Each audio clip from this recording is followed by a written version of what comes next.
বন্ধুরা, এটা তো আপনারা সকলে জানেন যে এই মুহূর্তে ইউএনএসসিতে স্থায়ী সদস্য পদকে নিয়ে জমিয়ে আলোচনা হচ্ছে। একদিকে ইউএনএসসি অস্থায়ী সদস্য দেশগুলোর রিফর্মকে নিয়ে ইউএনএস সেক্রেটারিকে ঘিরে রেখেছে, অন্যদিকে আবার ভিটো ক্ষমতাকে অর্জন করার জন্য ভারত প্রতিবার মুখে বলা যুদ্ধকে শুরু করেছে। এবার তো ভারত আর কাউকে ছাড়েনি।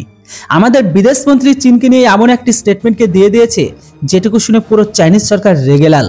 হ্যাঁ বন্ধুরা, জয়শঙ্কর স্যার যে চীনের নাম না নিয়ে জানিয়ে দিয়েছে যে বর্তমান সময়ে এশিয়াতে এমন একটি দেশ আছে যারা ভারতকে স্থায়ী সদস্য দেওয়ার জন্য একদম প্রস্তুত নয়। বাকি অন্যান্য পশ্চিমী দেশগুলো আমাদের ভিটোর মাঝে আসে না, এরাই শুধুমাত্র আমাদের পথের রাস্তার কাটা হয়ে আছে। কেননা আমাদের ভয় এখন একটাই যে ভারত কোনো রকম ভিটো পাওয়ার পেয়ে গেলে যে ভিটোকে ব্যবহার করে মাসুদ আজহারের মতো জঙ্গিকে বাঁচিয়েছিল সেটা তারা কখনো করতে পারবে না।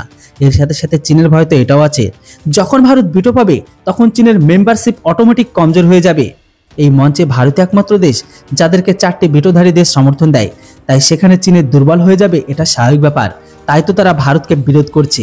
তবে আজ নয়তো কাল ভিটো পাবে, এটা তো নিশ্চিত। তো এটার উপর ভারত এখন একটা বড় সিদ্ধান্তকে নিয়েছে, যেটিকে দেখে ইউএন সেক্রেটারি অবাক।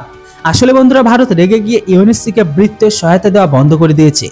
প্রথমের দিকে ভারত তো শুধুমাত্র স্টেটমেন্টকে দিত, কিন্তু ভারত এখন সোজা অ্যাকশনকে শুরু করে দিয়েছে।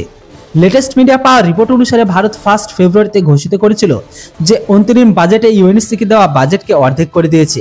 হয়তো আপনারা নিজেরাও জানেন না যে ইউএনএসসিকে প্রতিটা দেশ পয়সা দেয়, যার এটার ব্যবহার মানবীয় অভিযান থেকে শুরু করে রাহত বাঁচাও অভিযানে ব্যবহার করে।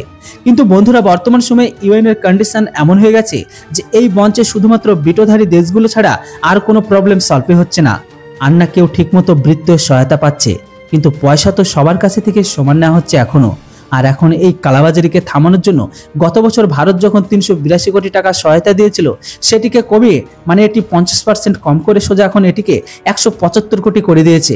ভারত সরকারের বক্তব্য এখন এটাই যে ইউএনএসসি এখন সকলের প্রগতির জন্য একদম ঠিকমতো কাজ করছে না, কিন্তু এখন ইউএনএতে ঠিকঠাক যদি বদল না করা হয় তাহলে ভারত সামনের দিনে সহায়তা সম্পূর্ণ বন্ধ করে দেবে।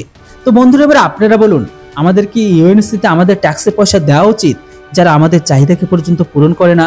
এর উপর আপনাদের কি মতামত সেটি অবশ্যই কমেন্ট বক্সে লিখে জানান।